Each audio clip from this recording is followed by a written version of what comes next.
Jangan lupa subscribe di YouTube channel Metro TV News dan juga nyalakan notifikasinya.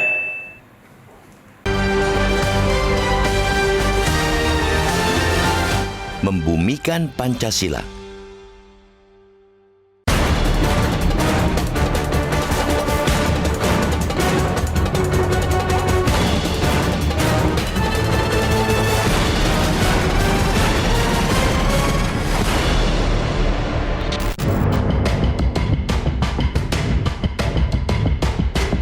Pancasila sebagai ideologi negara sudah final. Artinya, kita sebagai warga negara tanpa kecuali telah sepakat menjadikan itu sebagai falsafah atau tuntunan dalam kehidupan berbangsa dan bernegara.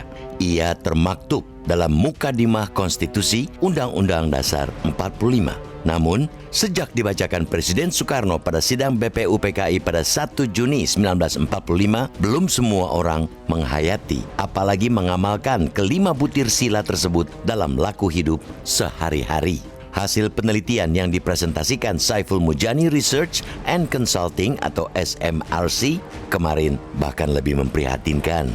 Hanya 64,6% warga bisa menyebutkan dengan benar semua sila dalam Pancasila. Sebanyak 10,2% yang benar menyebutkan 4 sila, 5,1%, 3 sila, 3,9%, 2 dan 1 sila, bahkan 12,3% publik tidak bisa menyebutkan dengan benar satu pun sila.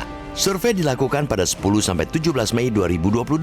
Populasi survei ini adalah seluruh warga negara Indonesia yang punya hak pilih dalam pemilihan umum, yakni mereka yang sudah berusia 17 tahun atau lebih atau sudah menikah ketika survei dilakukan. Dari populasi itu dipilih secara random, stratified multi-stage random sampling, 1.220 responden yang diwawancarai secara tatap muka. Menurut Saiful, dari hasil survei mengenai sikap publik terhadap Pancasila dalam rangka konsolidasi sistem politik Indonesia itu menunjukkan pengetahuan dasar publik tentang Pancasila 64,6% tergolong sedang. Apapun istilah atau kategorinya, hasil survei ini menunjukkan bahwa belum semua warga negara paham tentang ideologi negara. Bagaimana mau paham jika hafal saja tidak? Lantas bagaimana pula mau mengamalkannya? Tidaklah heran jika temuan lain dari survei SMRC menyebutkan bahwa skor sikap publik pada Pancasila belum baik dalam skala 0 sampai 100, di mana 0 sangat anti Pancasila dan 100 sangat pro Pancasila. Rata-rata sikap warga berada di angka 73,2. Artinya, sikap publik pada Pancasila ini berada di level sedang. Terkait bagaimana nilai-nilai Pancasila itu direalisasikan dalam kehidupan berbangsa, nilainya secara umum adalah 73,7 dalam skala 0 sampai 100, yang berarti juga hanya sedang. Ini tentunya harus jadi bahan renungan dan evaluasi bersama. Statement Presiden Jokowi yang mengajak semua elemen masyarakat untuk kembali membumikan Pancasila dalam keseharian kiranya harus dimulai lagi dengan menghafal satu persatu sila tersebut. Badan Pembina Ideologi Pancasila atau BPIP tentu perlu bekerja lebih keras untuk menyosialisasikan ini ke masyarakat. Begitupun dengan institusi pendidikan dari jenjang terendah hingga paling tinggi harus lebih serius dan sungguh-sungguh menerapkannya dalam kurikulum. Pancasila dirumuskan oleh para pendiri bangsa ini dengan sungguh-sungguh melalui perdebatan panjang dan melelahkan. Mereka berpikir jauh ke depan agar bangsa yang telah lama dijajah ini punya arah dan tujuan jelas, tidak tercerai-berai oleh keinginan suku dan golongan yang begitu beragam di negeri ini. Pancasila harus jadi way of life yang mengikat mereka yang berdomisili dari Sabang hingga Merauke. Jika setelah 77 tahun merdeka masih ada rakyat di negeri ini yang tidak bisa menyebutkan butir-butir sila tersebut, rasanya negeri ini memang sedang tidak baik-baik saja. Perilaku koruptif yang masih merajalela, mengerasnya radikalisme agama yang kadang masih dimainkan sebagai isu dalam politik oleh sebagian elit, menunjukkan jika Pancasila belum sungguh-sungguh diamalkan. Begitupun dengan jurang ketimpangan yang masih menganga. Semua ini tentu perlu diatasi dengan usaha keras dan sungguh-sungguh oleh seluruh masyarakat agar cita-cita luhur untuk memajukan kesejahteraan umum mencerdaskan kehidupan bangsa, dan ikut melaksanakan ketertiban dunia yang berdasarkan kemerdekaan, perdamaian abadi, dan keadilan sosial dapat terwujud. Pancasila mesti kembali dibumikan sebagai laku hidup sehari-hari bangsa ini. Tentu tidak cukup hanya dengan penataran seperti di Orde yang telah lalu, tapi juga perlu diterapkan dan harus diimplementasikan bukan hanya dalam kerangka tata nilai, melainkan juga dalam tata kelola negeri ini. Ia jangan sekadar slogan, tapi harus selaras dengan perbuatan.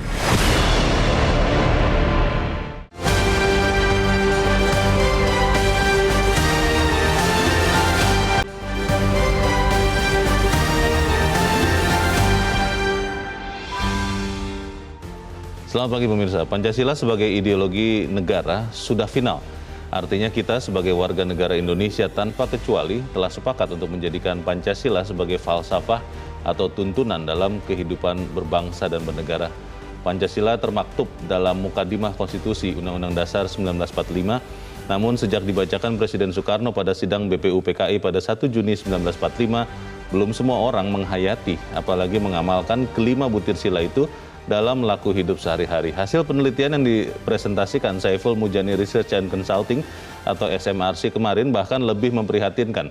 Hanya 64,6% warga yang bisa menyebutkan dengan benar semua sila dalam Pancasila. Ada 10,2% yang benar menyebutkan 4 sila, 5,1% 3 sila, 3,9% 2 sila dan 1 sila, bahkan 12,3% masyarakat tidak bisa menyebutkan dengan benar satupun sila.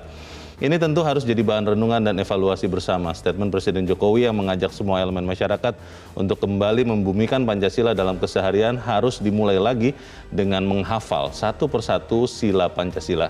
Pemirsa, nilai editorial Media Indonesia di hari ini Kamis 2 Juni 2022 dengan tema Membumikan Pancasila bersama saya Leonard Samosir, dan editorial Media Indonesia ini juga dapat Anda simak melalui MG Radio Network di frekuensi 94,7 FM di kawasan Jakarta dan sekitarnya.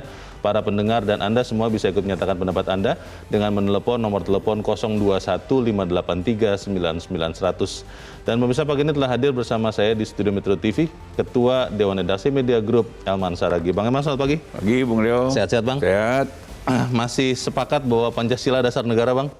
Harus sepakat. Harus sepakat ya? Harus sepakat. Wajib hukumnya kita harus sepakat. Baik. Sebelum kita membahas editorial itu, Bang Elman dan pemirsa, kita lihat dulu beberapa berita yang menjadi perhatian media Indonesia untuk hari ini. Yang pertama, di halaman 1 kita lihat dari dunia politik. Ada pertemuan antara Surya Paloh dengan Prabowo Subianto. Dikatakan di berita ini Surya Paloh Prabowo bahas kenangan hingga persoalan bangsa. Ini hanya pertemuan bernostalgia, mengenang hubungan antar pribadi, atau seperti apa sebetulnya Bang Elman? Ya, tentu saja kalau dari kasat mata kan pasti ini kan karena Pak Prabowo sama Pak Surya Paloh itu kan teman lama kan. Teman lama ya? Teman lama dan berteman sampai hari ini kan gitu kan. Jadi ini pasti banyaklah kenangan-kenangan manis mereka yang akan terungkap dalam pertemuan ini. Tetapi pertemuan ini harus dibaca sebagai pertemuan yang tidak biasa gitu. Tidak biasa? Tidak biasa. Kenapa Bang? Ya karena bagaimanapun pertemuan ini kan diselenggarakan jelang Pilpres kan gitu kan. Jelang penentuan koalisi kan. Iya. Antara partai mana dengan partai mana kan gitu. Tahun kan. depan calon presiden sudah harus didaftarkan ya. Dan semua terikat dengan presiden threshold 20%. 20%. Nah, jadi ini kecuali membicarakan tentang soal kebangsaan, kenegaraan, pasti mereka juga akan menyinggung. Saya nggak tahu menyinggung atau itu yang utama tentang koalisi 2024. Saya nggak tahu itu mana porsi yang terbesar membicarakan tentang kenegaraan atau koalisi. Karena menurut saya sih, ya harus dibaca juga bahwa yang datang ini adalah Gerindra, kedua terbesar, 2019 mendatangi Nasdem, keempat terbesar. Nah di sini dia memperlihatkan kenegarawanan seorang Prabowo kan. Dia nggak ada mempersoalkan mau besar mau kecil. Tapi memang dari dulu Pak Surya Paloh ini kan sangat cair, sangat terbuka kepada seluruh partai politik dan dia tidak pernah mengenal partai besar dan partai kecil. Semua dianggapnya keluarga besar, berteman dan wajib untuk dijaga hubungan satu silaturahmi satu sama lain. Baik, kita tunggu saja nanti selanjutnya seperti apa. Kita harapkan semua politisi yang ada di Indonesia mempersiapkan diri tentunya untuk 2024 supaya ada regenerasi kepemimpinan nasional. Kita tinggalkan itu, kita ke halaman 2, halaman dalam di harian Anda pemirsa. Berita selanjutnya adalah dari ibadah haji. Berikan yang terbaik untuk jemaah Indonesia. Ini kalau lihat foto di atasnya ini ada semacam simulasi tapi real ya yang dilakukan oleh penyelenggara haji. Ini bagaimana Bang Elman? Apa yang terbaik untuk jemaah Indonesia? Harusnya sih sudah dilakukan kan? Bagaimana Bang? Saya sih melihat pelayanan jemaah haji selama ini sudah cukup bagus.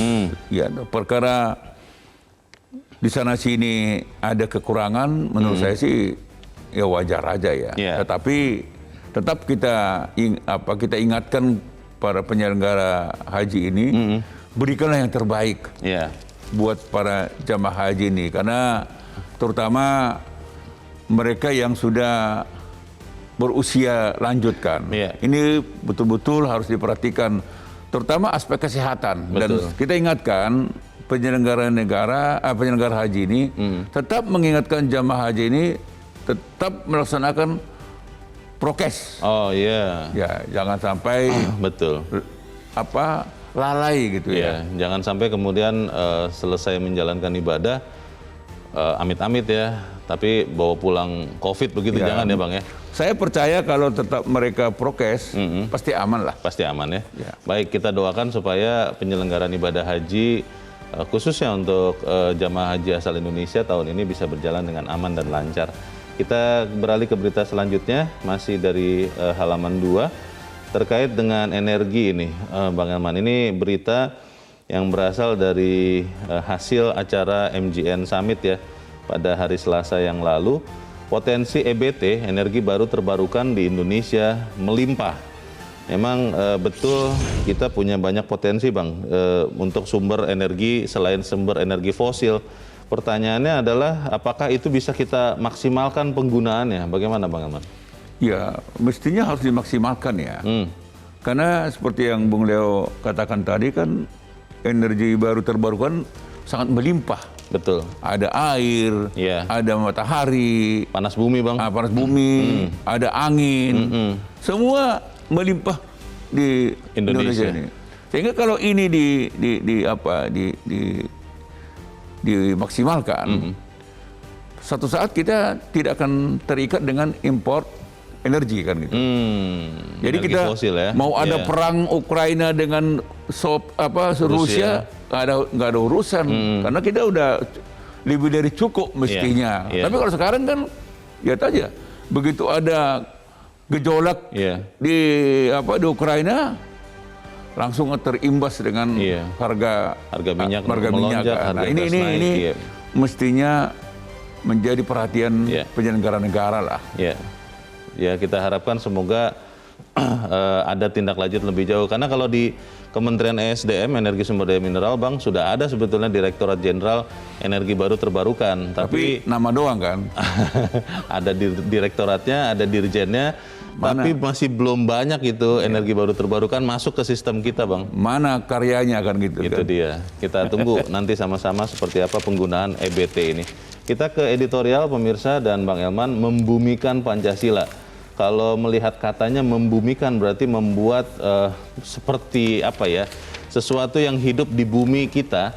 Pertanyaannya adalah apakah berarti benar berdasarkan survei itu, Bang, bahwa memang kita masyarakat Indonesia, rakyat Indonesia belum benar-benar menjadikan Pancasila itu tuntunan, Bang, di dalam hidup sehari-hari. Bagaimana, Bang? Ya, saya kalau jujur mengatakan sepanjang yang kita rasakan ya. Sebetulnya kan kalau orang sudah Pancasilais, terutama pejabat negara, mestinya kita tidak akan dengar lagi ada menteri yang kena OTT, kasus korupsi gitu kan. Ada gubernur, ada bupati, ada wali kota, ada dirjen, kan begitu kan, ada anggota DPR, ada hakim ketua Mahkamah Konstitusi, kan gitu kan, ada hakim, ada jaksa. Nah ini kan sebetulnya kan cermin tidak membuminya Pancasila di bumi Pancasila ini, kan gitu kan.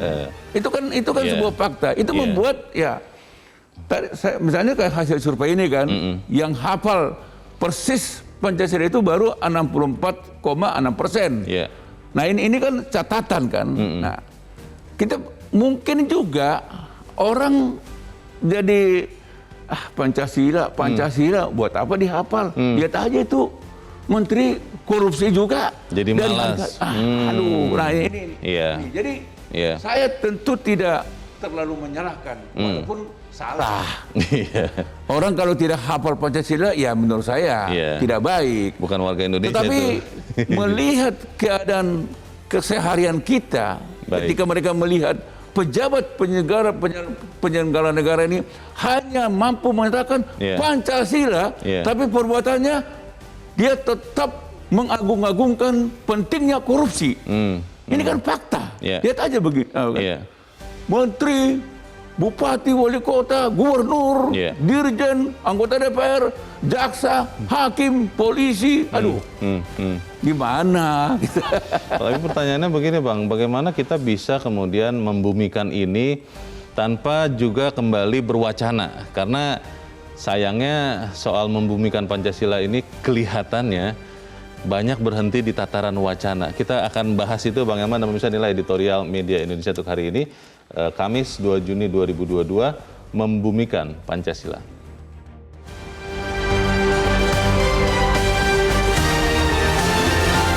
Membumikan Pancasila.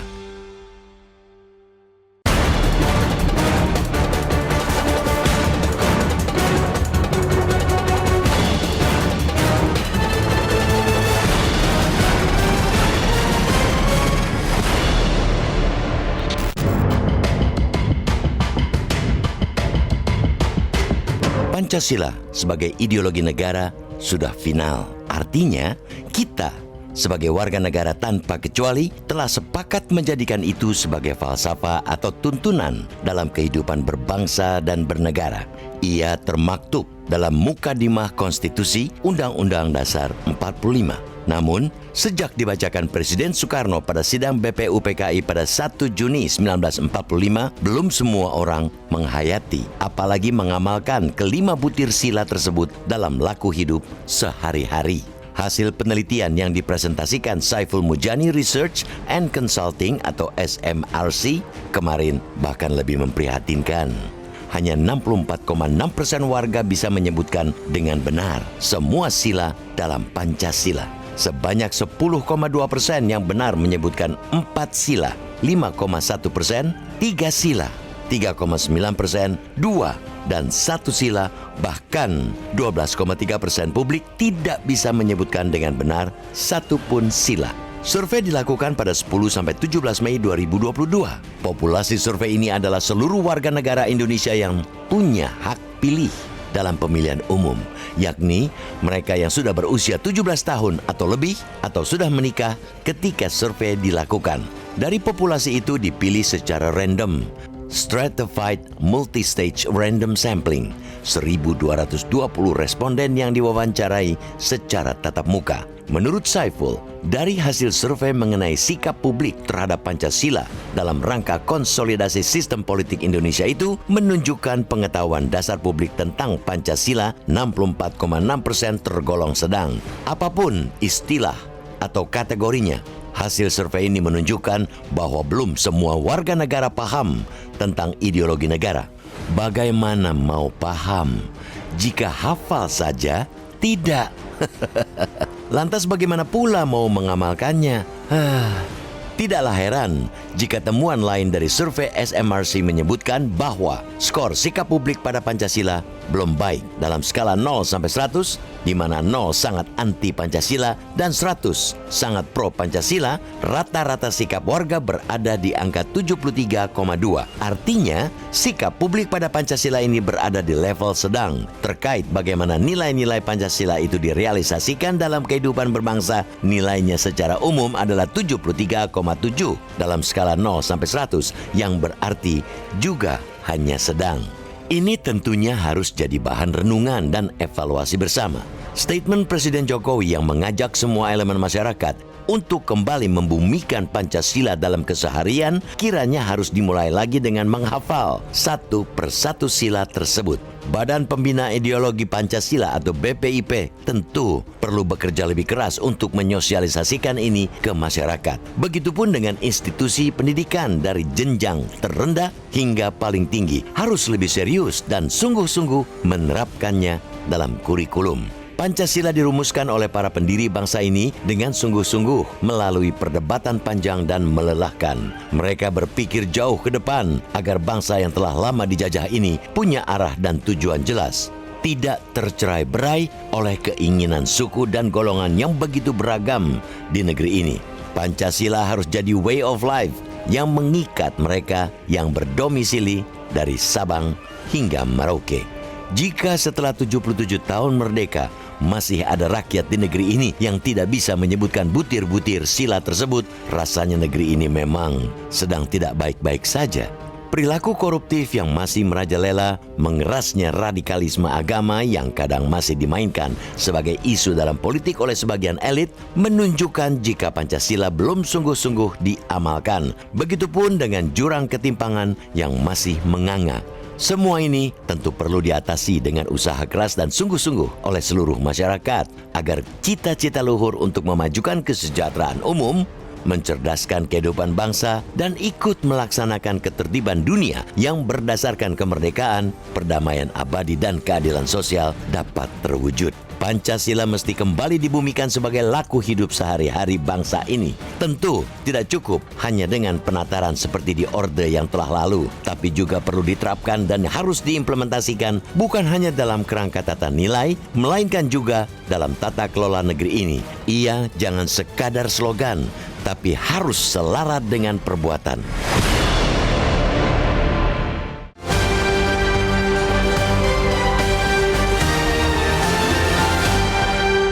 Anda bisa menyatakan pendapat Anda di bagian berikut selepas jeda, pemirsa. Untuk saat ini tetaplah bersama kami.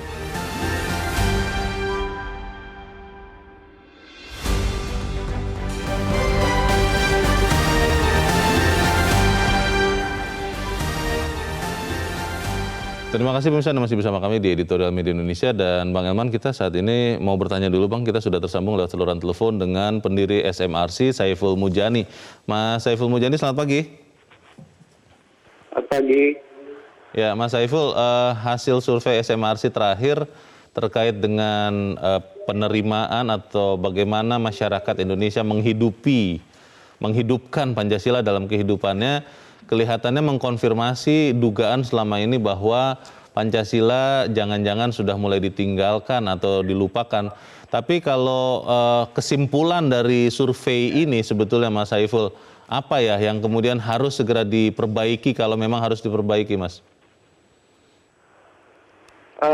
Pertama-tama adalah bahwa Pancasila itu kan sebuah visi yang sangat ideal ya. Oleh karena itu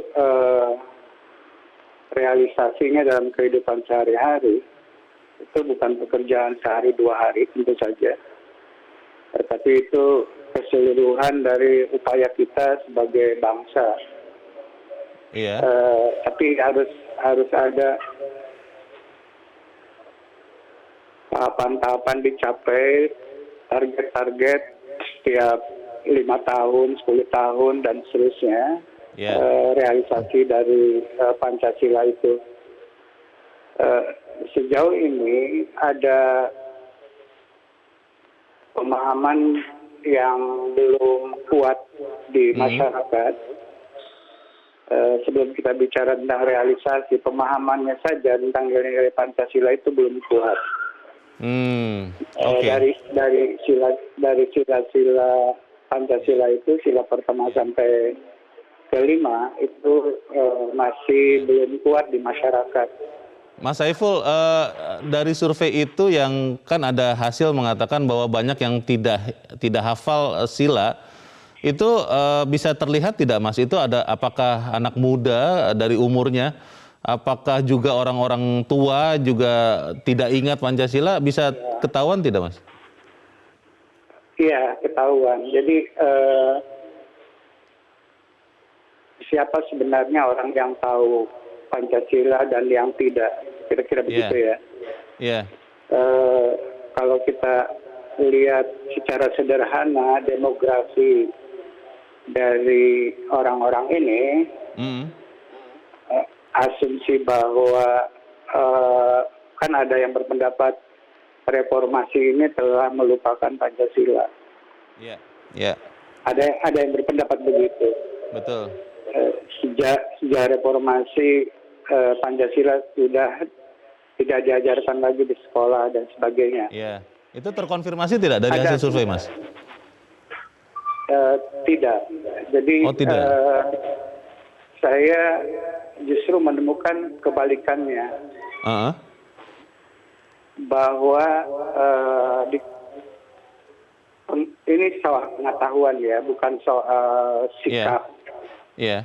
Soal sikap terhadap Pancasila kan lebih dalam. Ini hanya pengetahuan tentang sila-sila Pancasila. Iya. Itu cenderung lebih kuat di kalangan anak muda. Oh. Malah anak muda lebih hafal, lebih tahu Pancasila daripada orang yang lebih tua begitu ya, Mas Saiful ya? Persis. Jadi saya jadi optimis ketika melihat ini. Oke. Tapi kan satu, kedua, pada dasarnya pengetahuan ini sangat bias kelas ya. Oh. Bias kelas itu artinya warga yang relatif berpendidikan, relatif punya akses pada media, yang relatif sosial ekonominya lebih baik, lebih tahu, lebih aware dengan Pancasila. Oke.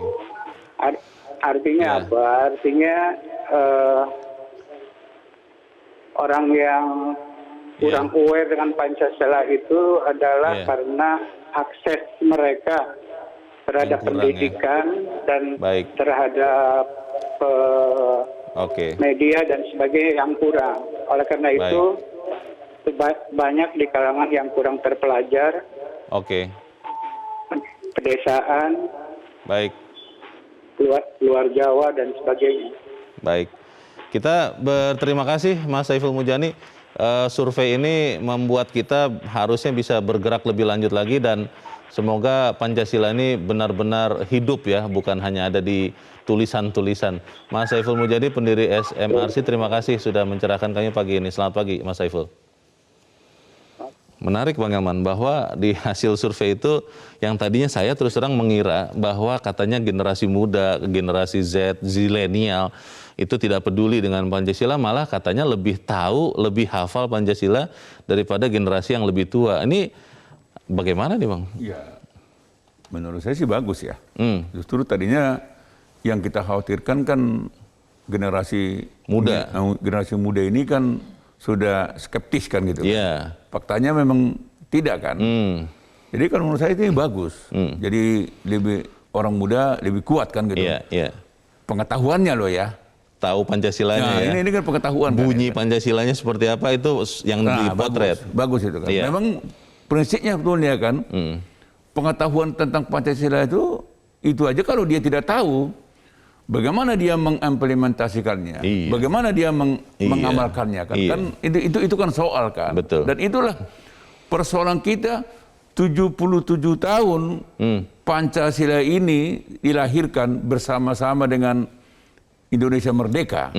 Ya kan? Kan Pancasila ini kan lebih dulu kan. Betul. Dia bulan Juni kan. 1 Juni ya. 1 Juni lebih dulu lahirnya dari Republik kan iya. gitu. Nah, Bung Leo bisa bayangkan 77 tahun Pancasila, kita masih sampai hari ini kita masih mempersoalkan pengetahuannya. Hafal saja masih belum. Hafal saja nggak lulus. Kan, 30% masih belum hafal begitu ya. 64,6 yang hafal gitu kan. Ya, jadi ini menurut saya sih sangat memprihatinkan. Belum lagi kita bicara seperti yang saya sudah utarakan di awal tadi. Bagaimana pengawalannya? Aduh, ini lebih sedih lagi kita. Pertanyaannya Bang, begini, tidak hafal ini mungkin karena tidak dibiasakan untuk hafal. Saya terus terang mengacu kepada pengalaman saya dulu waktu sekolah, itu di semua tingkatan kita Pancasila setiap hari, minimal setiap Senin ketika upacara bendera, kita semua harus menyebutkan dan jadi hafal karena itu. Nah, kelihatannya karena dianggap itu adalah dalam tanda petik warisan Orde Baru harus ditinggalkan, akhirnya jadi lupa Bang. Itu ini yang saya katakan kan, sebetulnya tidak semua warisan Orde Baru itu jelek. Banyak yang bagus. Salah satu diantaranya ini tentang Pancasila.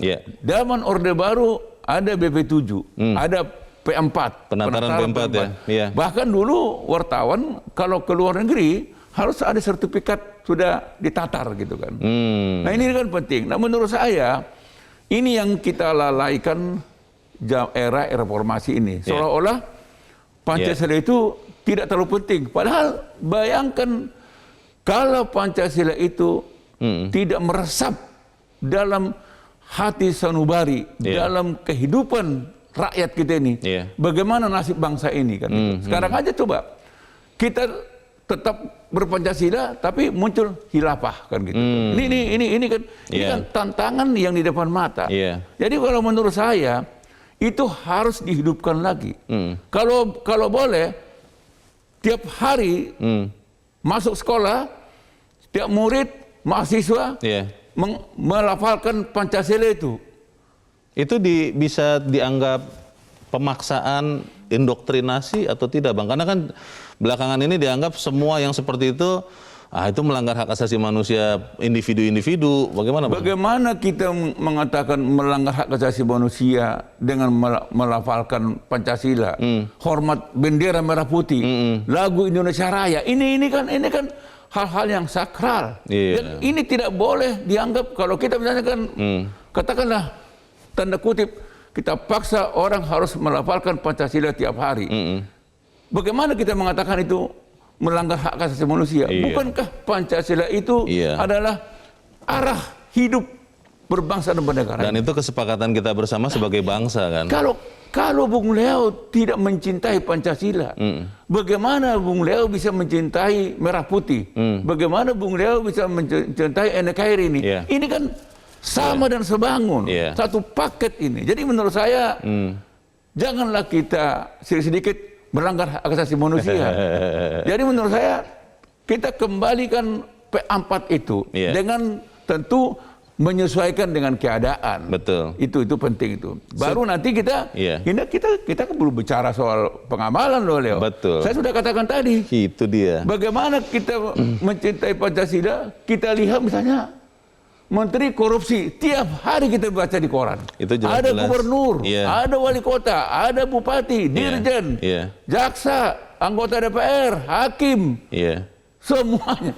Itu perbuatan itu sekaligus menghancurkan 5 sila ini sekaligus begitu ya? Otomatis. Bagaimana kita mengatakan seorang koruptor Pancasila? Baik. Dia bilang, hai Pancasilais, Pancasila sejati.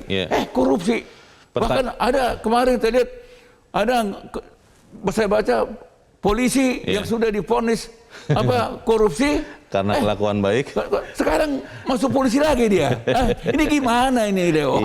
Hal-hal ajaib seperti itu yang kemudian membuat kita jadi agak susah untuk mengatakan bahwa kita masih memegang Pancasila Bang. Tapi kita harus jeda dahulu Bang Elman, namun saya tetap bersama kami Editorial Media Indonesia segera kembali.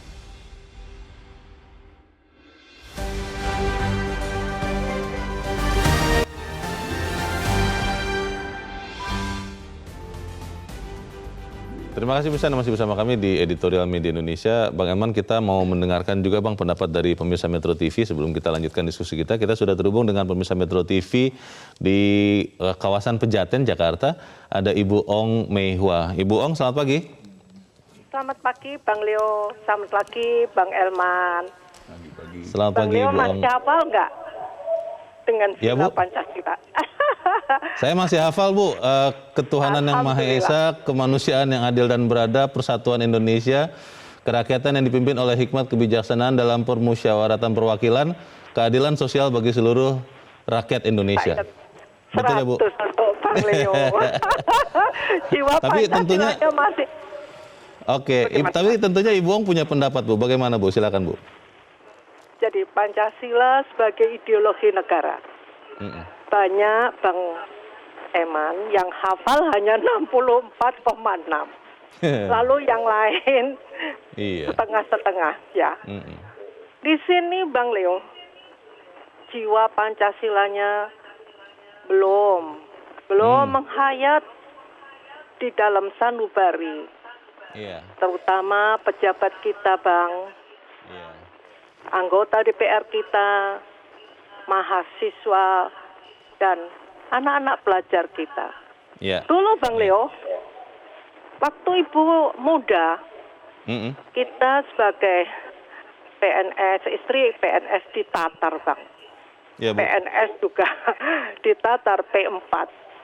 Nah, sekarang tidak terdengar tuh Bang Leo. Nah, disinilah Oke. kita sebagai Pancasila tuntunan bangsa Indonesia, Ya. agar bangsa Indonesia ini damai sejahtera Bang, tidak melakukan kejahatan, tidak melakukan korupsi. Betul. Ya, korupsi Ibu kan Ong. merajalela. Ya. Kalau kemudian misalnya katakanlah bahwa dikeluarkan aturan untuk sama-sama menyebutkan Pancasila di pagi hari, katakanlah itu di lembaga pemerintah begitu ya Bu, apapun bentuknya, Ibu setuju atau melihat itu sebagai indoktrinasi Bu? Setuju saya. Setuju ya Dengan- Bu? Setuju. Pancasila. Kita megang ketuhanan yang Maha Esa, Bang Leo. Ya. Kalau sudah kita ketuhanan yang Maha Esa, kita ingat dengan Tuhan, Iya. Bang Leo. Kita tidak, Tidak- insya Allah, Iya. tidak melakukan perbuatan yang tercela, Bang. Kan Oke. ini sekarang ini banyak korupsi, radikalisme, menghujat orang dan Iya. sebagainya, hoaks dan Iya. lalu kapan Pancasila ini menjiwai bangsa Indonesia, Bang? Iya Bu. Itu. Betul. Gitu aja. Baik. Terima kasih Bang Leo. Terima kasih Ibu Ong Mei Hua di Pejaten, Jakarta. Selamat pagi Bu. Di belakang Ibu Ong Mei Hua ada Pak Yunus Luat di Tanjung Selor, Kalimantan Utara. Pak Yunus, selamat pagi. Selamat pagi Bung Leo dan selamat pagi seluruh warga NKRI tercinta. Selamat pagi Pak Yunus. Silakan Pak, singkat padat saja pendapat Anda Pak, silakan. Ya, kita memang sudah harus membumikan Pancasila, yaitu menjadikan Pancasila sebagai dasar pegangan dalam berkehidupan sehari-hari, baik berbangsa maupun bernegara. Juga dalam kehidupan sosial kemasyarakatan, dimanapun kita berada. Contoh, harus senantiasa berbuat baik, saling tolong-menolong, toleransi, humanis, dan selalu introspeksi diri agar senantiasa dapat selalu meningkatkan perbuatan baik. Sehingga nilai-nilai Pancasila dapat tertanam, terpatri dalam diri setiap kehidupan masyarakat di NKRI tercinta. Baik. Saya sarankan, kami dari pelosok Tanjung Selor, Kabupaten Bulungan menyarankan bahwa hilangkanlah budaya diskriminatif dan intoleransi yang ada di Indonesia. Baik. Mari kita merefleksikan permasalahan-permasalahan dengan meningkatkan imunitas dan ketahanan masyarakat, social Oke. resiliency dan immunity. Misalnya, Ya, melalui peningkatan literasi politik dan penguatan kapasitas masyarakat. Karena ini musim politik, jangan ada yang berbuat jahat, jangan ada Oke. yang menghina, menghujat dan lain sebagainya. Terima Tuhan kasih. memberkati warga NKRI tercinta. amin. Terima kasih Pak Yunus Luat di Tanjung Selor, Kalimantan Utara. Selamat pagi. Di belakang Pak Yunus ada Pak John Veto di Batam, Kepulauan Riau. Pak John, selamat pagi. Selamat pagi Bung Leo, selamat pagi Bang Elman, pagi. Selamat pagi, silakan Pak John, singkat padat saja Pak, silakan.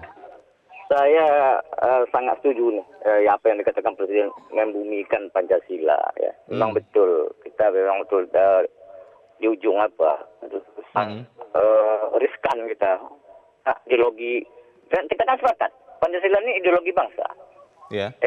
Jadi kalau ideologi ini, kalau semua rakyatnya cuma mengapakan 64% aja, itu kan sangat berbahaya.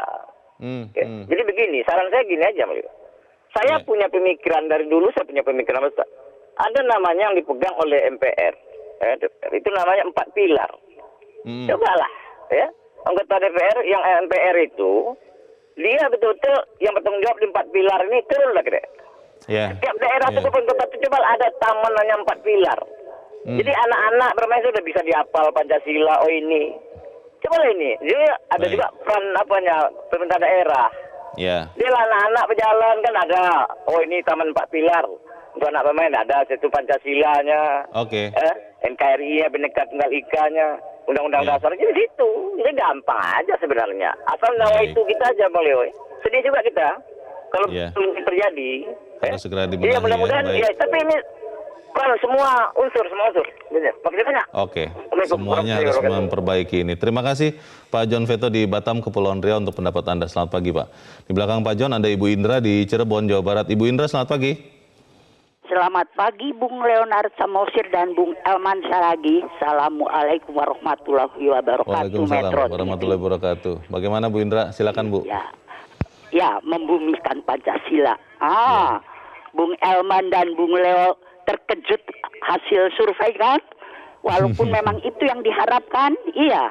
Nah, betul Bung Leo, membumikan Pancasila itu dapat dilakukan melalui kata kuncinya pendidikan. Apakah itu pendidikan keluarga, sekolah, masyarakat? Masyarakat ini banyak, bisa melalui agama, sosial, olahraga, dan seni. Buktinya tadi hasil survei itu. Nah, mengapa selama ini rasanya kita cemas? Karena memang ada orang-orang yang memikirkan kepentingan dirinya sendiri. Mempergunakan Pancasila ini sebagai alat. Maaf kalau saya melihat dari sisi lain.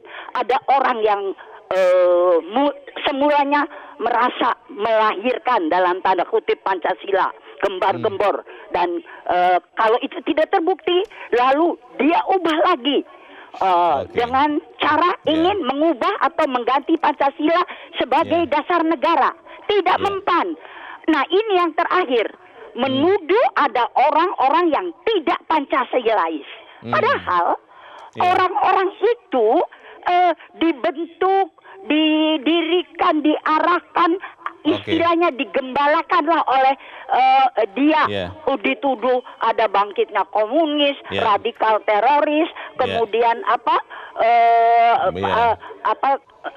mengatakan generasi muda ini tidak tahu Pancasila. Nah, itu yang diarahkan orang-orang yang berekonomi lemah itu menurut survei itu kan. Nah, ini yang lebih berbahaya. Padahal yakin Bung Leo bahwa lebih banyak yang Pancasilais di bumi Indonesia ini daripada yang tidak. Bung Leo, bukan Bung Leo saja yang hafal Pancasila. 90% juga hafal. Iya. Terima kasih. Assalamualaikum warahmatullahi wabarakatuh. Waalaikumsalam warahmatullahi wabarakatuh. Terima kasih Bu Indra di Cirebon, Jawa Barat. Selamat pagi Bu. Kita akan membahas dari pandangan para pemirsa ini selepas jeda. Bagaimana bisa tetap bersama kami. Editorial Media Indonesia segera kembali.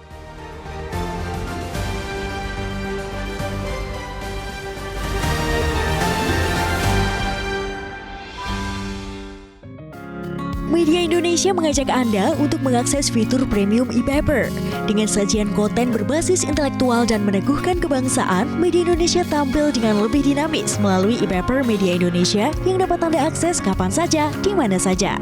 Caranya mudah, download aplikasi Media Indonesia di Android atau ketik link e-paper.mediaindonesia.com atau bisa scan QR Code pada layar kaca Anda. Klik tab e-paper di bagian samping layar tablet Anda, daftarkan data diri, serta pilih paket berlangganan e-paper Media Indonesia sesuai dengan kebutuhan Anda. Nikmati juga bonus spesial tambahan 4 halaman rubrik fokus setiap hari. Semua bisa Anda dapatkan hanya di e-paper Media Indonesia. Untuk informasi lebih lanjut, hubungi customer service di nomor 0811 1201 2018 atau kunjungi media sosial @Media Indonesia. Media Indonesia, referensi bangsa. Terima kasih pemirsa, Anda masih bersama kami dan kita di bagian akhir dari diskusi kita pagi ini. Bang Eman, tadi kalau mendengar pendapat dari pemirsa, keprihatinan itu muncul Bang, bahwa masih ada 30% lebih yang tidak hafal Pancasila. Kita belum bicara pengamalannya, tapi kan pertanyaan besarnya adalah bagaimana Pancasila itu bisa diamalkan kalau tidak tahu. Bagaimana bisa tahu kalau tidak diberitahu atau tidak dibiasakan? Bagaimana Bang? Ya, sebetulnya gini ya, kalau bicara tentang untuk membumikan Pancasila ini, harapan kita sebetulnya harus ada keteladanan dulu. Keteladanan, contoh. Iya. Nah itu saya katakan, para penyelenggara negara ini harus memberi contoh yang baik. Katakanlah pemimpin partai politik misalnya kan. Iya. Pimpinan lembaga negara kan. Ya menteri, ya mulai dari presiden lah. Di semua levelnya. Presiden, menteri, ya gubernur, bupati, wali kota, dan seterusnya. Mereka ini mestinya begitu dia menjabat, ya dia kan menjadi negarawan kan. Negarawan. Nah, orang-orang seperti ini mestinya harus Pancasila sejati kan. Nah, salah satu yang akan terlihat dengan kasat mata, ya perbuatannya. Betul. Perbuatannya apa? Ya jangan korupsi gitu loh. Itu, jadi itu yang membuat mungkin masyarakat, aduh, bagaimana yang tiap hari menganjurkan Pancasila, korupsi. Itu keadilan sosial bagi seluruh rakyat Indonesia-nya langsung mentah itu. Kalau menteri misalnya mau melantik pejabat eselon 1 dan seterusnya. Kan dia mengangkat sumpah kan? Betul. Jangan korupsi. Kan gitu. Dia koruptor utama kan gitu kan. Coba tiba-tiba gubernur, korupsi, OTT. Nggak ada malunya kan gitu. Nah ini kita mengharapkan ya, para pejabat ini tolonglah hindarilah korupsi itu supaya Pancasila ini betul-betul kokoh sebagai dasar negara. Bukan hanya ada di atas kertas jadinya. Presiden kan bilang kita membumikan. Bagaimana cara membumikan Pancasila itu? Kasih contoh yang bagus. Kalau rakyat ini Bung Leo ikut aja ini, dan rakyat itu maunya Pancasila. Yang kedua yang saya ingin soroti adalah kalau kita lihat perilaku mantan-mantan pejabat, begitu dia tidak lagi pejabat, nyinyir. Kalau kita lihat di medsos kan, tiap hari dia bermedsos ria, nyinyir. Itu sebagian ya, ada yang bagus juga sih Bang. Tidak semuanya. Tetapi kan yang itu tiap hari dia vokal sekali melihat, wah ini warna bajunya, warna baju presiden nggak bagus. Sampai sebegitunya. Presiden yang menerimanya pakai kaos itu. Nah ini bagaimana kita bisa menghormati orang ini? Padahal dia mantan pejabat. Pada saat dia menjabat dia mengatakan dia Pancasilais. Pancasilais. Sekarang coba. Jadi kalau menurut saya, cermin dari pengimplementasian Pancasila ini kita lihat juga ketika di medsos. Perilaku bangsa ini. Dan betul-betul kita memuakkan, menjijikkan gitu. Jadi sekali lagi saya mau katakan, kita tentu sangat setuju dengan himbauan Presiden. Kita bumikan Pancasila ini. Ya cara yang membumikan ya kasih contoh. Para penyelenggara negara harus memberi contoh.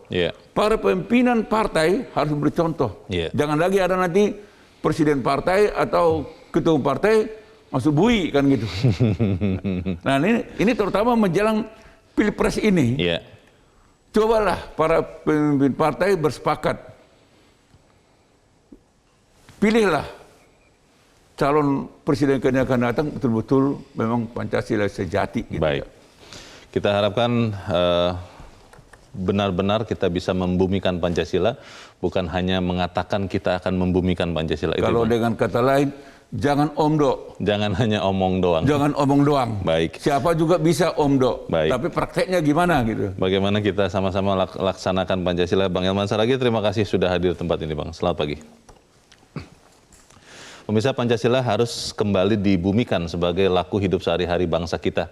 Tentu tidak cukup hanya dengan penataran seperti di Orde yang telah lalu, tapi juga perlu diterapkan untuk dalam kerangka nilai, bukan hanya kerangka nilai, tapi juga dalam tata kelola negeri ini. Pancasila jangan sekedar slogan, tapi harus selaras dengan perbuatan. Saya Leonard Samosir berterima kasih Anda sudah menyimak editorial Media Indonesia untuk pagi ini. Jaga terus kesehatan Anda. Selamat pagi, sampai jumpa.